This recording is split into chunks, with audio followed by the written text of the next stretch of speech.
നമസ്കാരം. റാഫ്റ്റോക്ക് ഫുട്ബോളിലേക്ക് അവർക്കും സ്വന്തം വേൾഡ് കപ്പിൻ്റെ രണ്ടാം റൗണ്ട് പുരോഗമിക്കുമ്പോൾ ഓൾറെഡി രണ്ട് ടീമുകൾ പുറത്തായി കഴിഞ്ഞു. ഒന്ന് ഹെയ്ത്തിയാണ്. കളിച്ച രണ്ട് കളികളും പരാജയപ്പെട്ട് ഗ്രൂപ്പ് സിയിൽ ഇനി അവർക്ക് സാധ്യതയില്ല. ബ്രസീലിനോടും തോറ്റു, അതുപോലെ തന്നെ അവർ ഓൾറെഡി സ്കോട്ട്ലൻഡിനോടും തോറ്റു. ഇനിയൊരു സാധ്യതയില്ല, മൊറോക്കോയോടൊരു കളി മാത്രമേ ഉള്ളൂ. അതുപോലെ തന്നെ ഞെട്ടിച്ച തോൽവി എന്ന് പറഞ്ഞാൽ തുർക്കിയുടേതാണ്. വേൾഡ് കപ്പിനെത്തിയ മികച്ച ടീമുകളിലൊന്നായിരുന്നു തുർക്കിയെ. അവർ ആദ്യ കളിയിൽ ഓസ്ട്രേലിയയോട് തോറ്റു. രണ്ടാമത്തെ കളിയിൽ ഇന്ന് പരാഗ്വയോട് തോറ്റതോടുകൂടി അവർ പുറത്തായി. തീർച്ചയായിട്ടും ഇതൊരു ഞെട്ടിക്കുന്ന തോൽവിയാണ്. തുർക്കിയയുടെ ടീമിലെ ടാലൻറ്റുകൾ ആർദ ഗ്യൂളർ, റയൽ മാഡ്രിഡിൻ്റെ ആർദ ഗ്യൂളർ, പിന്നെ Kenan Yildiz, Hakan Calhanoglu, Kerem Akturkoglu, super ടീമുമായിട്ട് വന്നിട്ടാണ് കളിച്ച രണ്ട് കളിയും പൊട്ടി.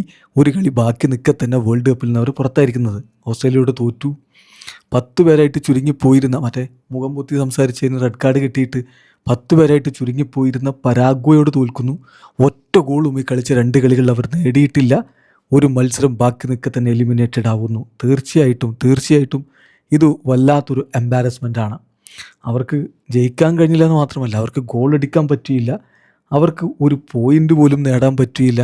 10 പേരായിട്ട് ചുരുക്കി ടീമിനെതിരെ ന്യൂമറിക് അഡ്വാൻറ്റേജ് മുതലെടുക്കാൻ പറ്റിയില്ല. സോ എന്താണ്, വല്ലാത്തൊരു സ്ഥിതിവിശേഷത്തിലാണ് അവർ പുറത്തായിരിക്കുന്നത്. ഈ വേൾഡ് കപ്പ് ആർദ ഗ്യൂളർക്കും സംഘത്തിനും ഡിസപ്പോയിൻമെൻ്റാണ് സമ്മാനിച്ചിരിക്കുന്നത്. ആർദ ഗ്യൂളർ കളിക്ക് ശേഷം ചിലർ പറയുന്നുണ്ട് അവരുടെ ഡ്രസ്സിംഗ് റൂമിൽ പ്രശ്നങ്ങളുണ്ടായിരുന്നു. ആർദ ഗ്യൂളർ പറയുന്നു അത്തരത്തിലൊരു ഇഷ്യൂ ഇല്ല, not at all, we just couldn't score goals, അത്രേ സംഭവിച്ചിട്ടുള്ളൂ. എൻ്റെ കരിയറിൽ, ദേശീയ ടീമിനോടൊപ്പമുള്ള കരിയറിൽ ഞാൻ എന്നെക്കൊണ്ടാവുന്നതൊക്കെ ചെയ്യും ഈ വേൾഡ് കപ്പ് മറക്കാൻ. അടുത്ത ടൂർണമെൻറ്റുകളിലൊക്കെ മികവ് കാണിച്ചുകൊണ്ട് ഈ വേൾഡ് കപ്പ് മറക്കാൻ വേണ്ടിയിട്ട് കഴിയാവുന്നതൊക്കെ ഞാൻ ചെയ്യും. പിന്നെ ഞാൻ മാപ്പ് ചോദിക്കുകയാണ് ആരാധകരോട്. തീർച്ചയായിട്ടും ഞങ്ങൾക്ക് വലിയ നാണക്കേട് ഫീൽ ചെയ്യുന്നുണ്ട്. We feel ashamed. ഞങ്ങളെല്ലാവരും ടോപ്പ് ക്ലബ്ബുകളിൽ കളിക്കുന്ന താരങ്ങളാണ്. എന്നിട്ട് ഈ ഒരു കോമ്പറ്റീഷനിൽ വളരെ ബെറ്ററായിട്ട് കളിക്കേണ്ടിടത്ത് അതിന് സാധിച്ചില്ല. 2 മത്സരങ്ങളിൽ ഞങ്ങൾ 0 ഗോൾസാണ് നേടിയത്. ഇത് ആക്സെപ്റ്റ് ചെയ്യാൻ പറ്റാത്തതാണ് എന്ന് തന്നെ ആർദ ഗ്യൂളർ തുറന്നു പറയുന്നു. വീഡിയോ അവസാനിക്കുന്നു. ഫുട്ബോൾ ലോകത്ത് കൂടുതൽ വിശേഷങ്ങളുമായി റാഫ്റ്റോക്സിൽ എത്താം.